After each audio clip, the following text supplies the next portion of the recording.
டேய் புக்கு விடு இப்படி டைம் ஆயிடுச்சு. ஒப்பி. மொழிபெயர்ப்பு என்றால் என்ன? மொழிபெயர்ப்பு என்பது ஒரு மொழியில் உணர்த்தப்பட்டதை வேறொரு மொழியில் வெளிப்படுத்துவது மொழிபெயர்ப்பு என்கிறார். ஒரு மொழியின் வளம் பெறவும் உலகத்துடன் மொழிபெயர்ப்பு இன்றியமையாததாகும். சூப்பர்ரா, இப்படிதான் படிக்கணும்.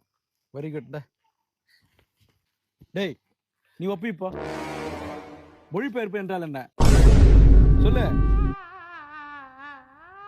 சார் பாத்ரூம் போயிட்டு வந்துடுறேன் சார்.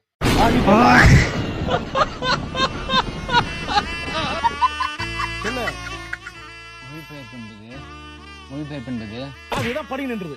சொல்லு சீர் சொல்லு, டைம் ஆகுது. நீ ஒப்பிக்க மாட்ட.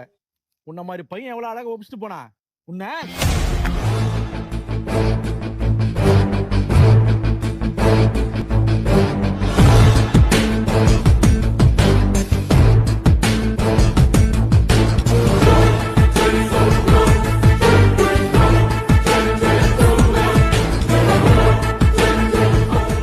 ஒப்பிக்கலாம் ஸ்டூடெண்ட்டை கையில் அடிப்பீங்களா? ஆமா, கையில் தான் அடிப்பேன். கொம்பல் அடிங்க சார், கை வலிக்கு போகுது.